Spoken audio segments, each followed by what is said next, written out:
Good morning बच्चों। आज class 10 science bio से पार्ट 1 में जीव जनन कैसे करता है उसको आपको जानना है। सबसे पहले आप जान जाएं कि पृथ्वी पे जितने भी तरह के जीव हैं सबको वर्गीकृत किया गया है, बांटा गया है, जिसमें मुख्य दो है। एक है एकल जीव यानी कि एक कोशिकीय जीव जिसको हम लोग कह सकते हैं, और एक बहुकोशिकीय जीव। एक कोशिकीय जीव और बहुकोशिकीय जीव। एक कोशिकीय जीवों में जो जनन की प्रक्रिया है वह अलैंगिक विधि के माध्यम से, और बहुकोशिकीय जीवों में जो जनन का माध्यम है वो लैंगिक विधि के माध्यम से। यानी कि हम इस तरह से कह सकते हैं कि जनन की प्रक्रिया जो होती है वह दो माध्यमों में, लैंगिक और अलैंगिक। तो लैंगिक में दो समष्टियों का होना आवश्यक है, यानी कि दो नर और मादा का होना आवश्यक है, जिससे वह अपनी जनसंख्या को, अपनी संतति को आगे बढ़ा सकता है। एकल मुर्गी चूजे उत्पन्न नहीं कर सकता, एकल गाय बछड़े पैदा नहीं कर सकती। इस तरह से यानी कि दो, जब तक समष्टियों का यानी कि दो जीवों की यानी कि समष्टियों में उत्पत्ति नहीं, यानी कि उत्पत्ति करने के लिए दो का होना आवश्यक है, नर और मादा का। लेकिन एकल जीव यानी कि एक कोशिकीय जीवों में वैसा नहीं है, क्योंकि एकल जीव जो है सो विभिन्न माध्यमों में से अपनी जीवन उत्पत्ति करती है। जैसे में आप जान जाए, सबसे पहला है एकल जीवों में जनन विधि। एकल जीवों में प्रजनन की विधि हम कर सकते हैं, जनन की विधि कर सकते हैं। जैसे में सबसे पहला यानी कि विखंडन, खंडन बहुत तरह का है, बहुखंडन है, यानी कि सबको एक करके हम लोग को देखना है। जैसे सबसे पहले हम लोग चलते हैं विखंडन। इसमें से एकल जीव में सबसे पहला हम लोग को पढ़ना जो है वो क्या है, विखंडन। विखंडन का अर्थ होता है कि दो समान भागों में यानी कि विघटित होकर के, अलग अलग होकर के दोनों एक जैसा बन जाना। जैसे में अमीबा का आप जानते होंगे कि उसका कोई आकार सेपेंट साइज नहीं होता है, वो अपनी यानी कि अपना शरीर का स्ट्रक्चर यानी कि जो है वह किसी रूप में बदल सकता है। जैसे में आप ये देख लें, ये अमीबा हो गया, वो धीरे धीरे क्या करेगा, दो भागों में बंटने का प्रयास करेगा, और लास्ट में जो है वह दो भागों में आराम से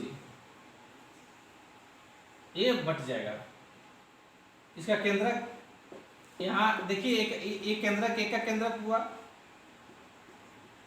लेकिन यहाँ जब ये दो भागों में बढ़ जाता है तो ये केंद्रक भी, उसका न्यूक्लियस जो होता है सो क्या होता है, दो भागों में बढ़ जाता है, और ये अपना प्रजनन इस तरह से करता है। यानी कि दोनों एक समान, यानी कि एक जब वयस्क एडल्ट की अवस्था में आता है अमीबा, तो वह विखंडन के माध्यम से दो भागों में बढ़ जाता है और इस तरह से अपनी जनसंख्या को बढ़ाता जाता है। दूसरा है बहुखंडन।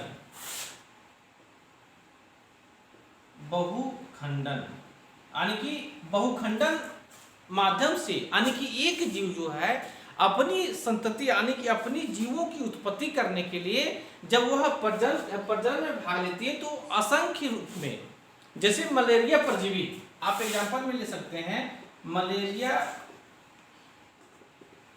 परजीवी जो है ये बहुखंडन का एक एग्जांपल है, जो कि अपनी एक बार में अनेकों अपने जैसे जनसंख्या को बढ़ा सकती है। यानी कि एक बार में जो है बहुत ज़्यादा मात्रा में बढ़ा सकती है। यानी कि आपको एक ऐसा एक नंबर का क्वेश्चन आ सकता है कि एक ऐसे जीव का नाम बताना है जो कि बहुखंडन विधि से अपनी जनसंख्या को बढ़ावे या तो प्रजनन में भाग ले।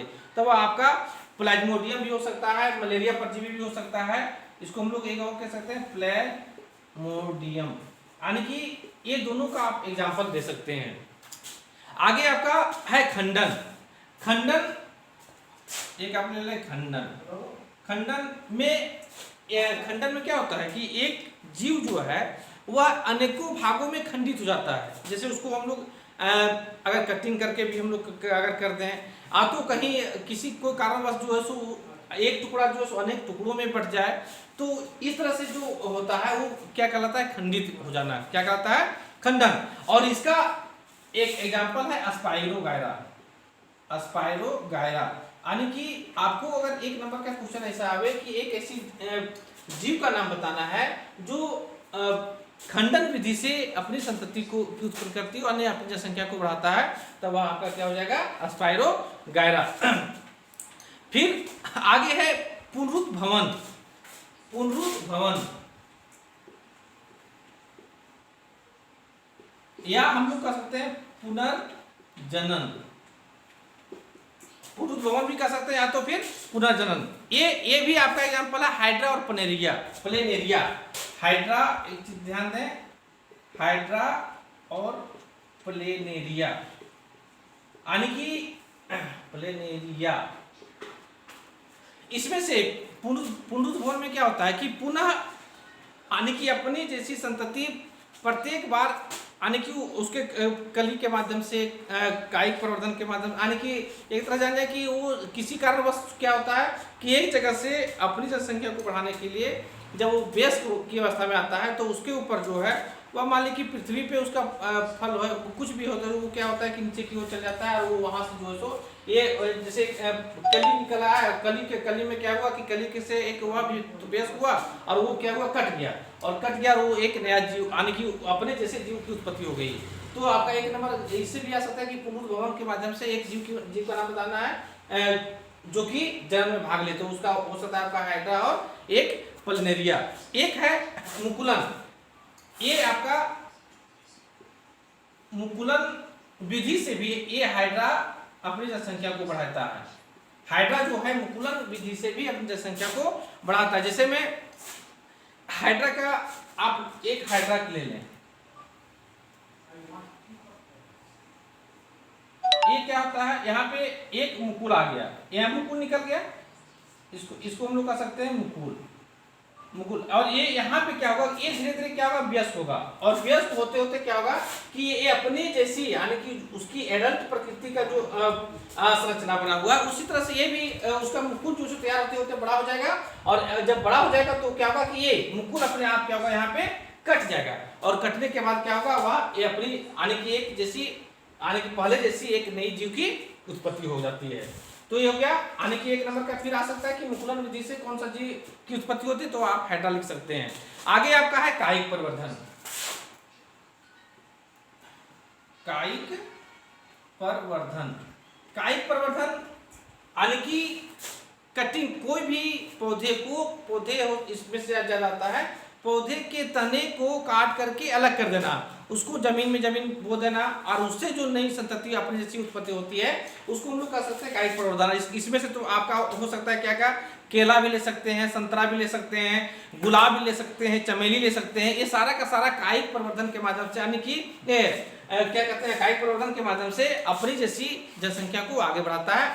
आगे है एक, कभी कभी आप देखते होंगे कि एक पौधा ऐसा होता है, ब्रायोफिलम का पौधा होता है, जिसकी पत्तियां जब जमीन पे नीचे गिर जाती है, तो वह सारा का सारा जो है वह क्या होता है कि जो ही उसको नमी मिलेगा जमीन से, तो पत्ती के ऊपर जो है ये बहुत सारा पौधा जो है सो तैयार करना शुरू कर देती है, और इस तरह से जो है सो एक एकल जीव जो है वह जन्म में अपना जो है सो भाग ले सकता है। आगे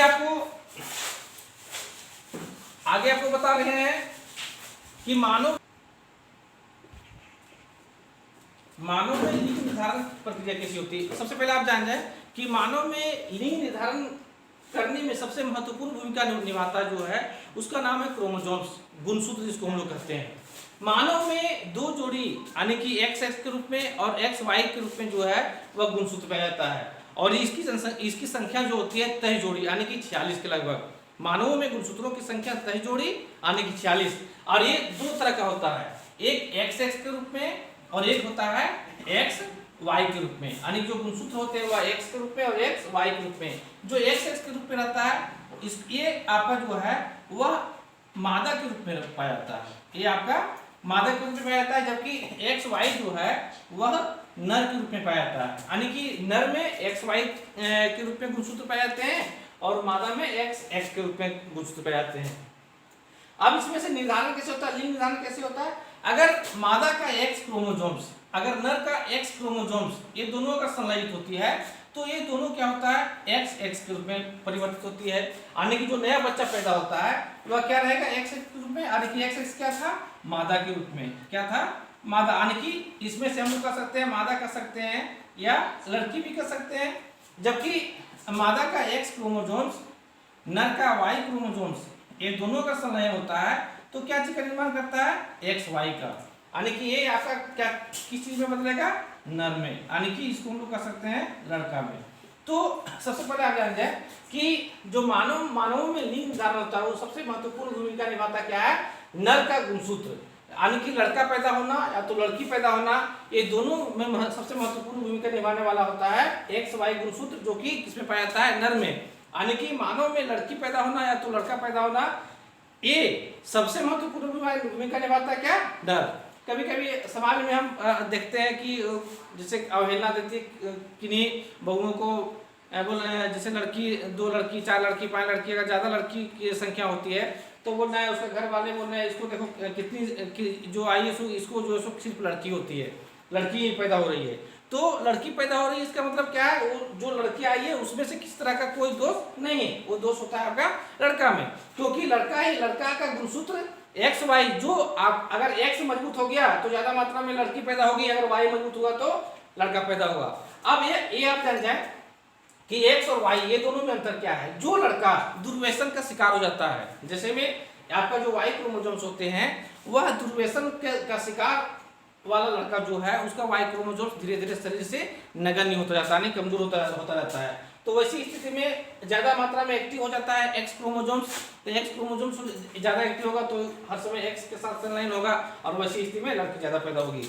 लेकिन अगर जिसका वाई क्रोमोसोम्स अगर एक्टिव होगा वो ज्यादा मात्रा में लड़का पैदा होगा। अगर दोनों एक्टिव, अगर दोनों ज्यादा बराबर होगा तो एक लड़का एक लड़की पैदा होती है। तो इस तरह से हम लोग देख सकते हैं कि किसी भी तरह के आने की अहम जो भूमिका होता है वह लिंग निर्धारण में सबसे महत्वपूर्ण भूमिका निभाता है एक्स वाई। जो लड़का शराब का सेवन अधिक करेगा, यानी कि स्मोकिंग का सेवन अधिक करेगा, उसका वाई क्रोमोसोम्स जो है धीरे धीरे क्या होता है, शरीर से नगण्य यानी कि धीरे धीरे जो है निष्क्रिय होता जाता है। वैसी अवस्था में आपका एक्स क्रोमोसोम्स ज्यादा एक्टिव होगा और वैसी अवस्था में जो है उसको लड़की ज्यादा पैदा होगी।